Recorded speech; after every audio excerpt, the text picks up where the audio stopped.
Words by Barbara Symons. Immortality and the role of the ego. The ego is the mechanism that can focus thought and emotion for the human in the material worlds.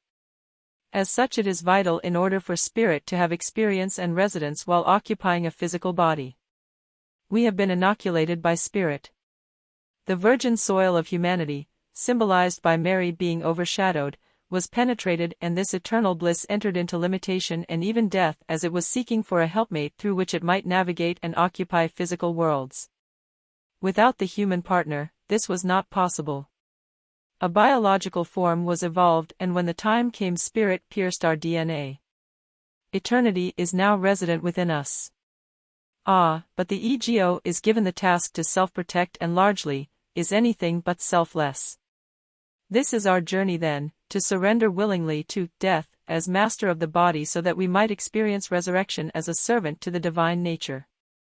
This is the symbolism of marriage. The womb man yields to spirit and a new being is formed within us, Christ. In the parable of the unjust steward, you might remember, it does not make sense. A business owner returns after an absence to see to how his business is doing under the jurisdiction of the manager. The manager is chastised for squandering wealth and warned that he will be put out of a job. The owner leaves again, and the manager begins to slash receivables, hoping to make friends from among those that owe the business.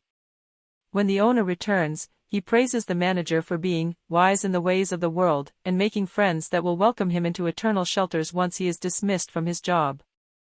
How was he wise? He forgave debt. What is forgiveness of debt but evolving to a mature, all-seeing view and understanding of the necessary learning process on planet Earth? We have lessons to learn, and we need to view all of our lives' ups and downs as part of our curriculum. We are not victims but rather participants. What is eternal shelters?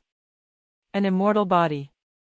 Before, he had been squandering the wealth of forgiving debt, forgiveness.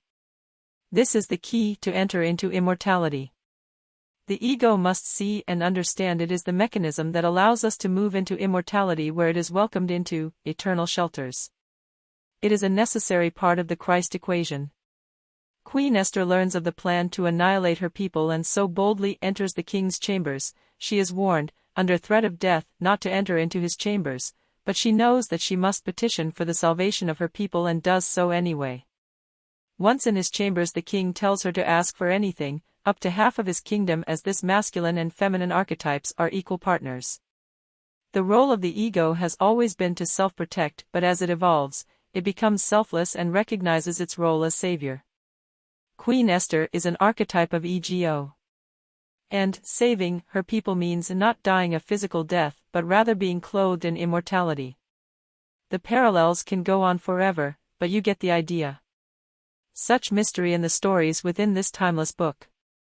I wish those that have been so disenfranchised by Christians could see that it is not a Christian book, but rather a mystery book for all.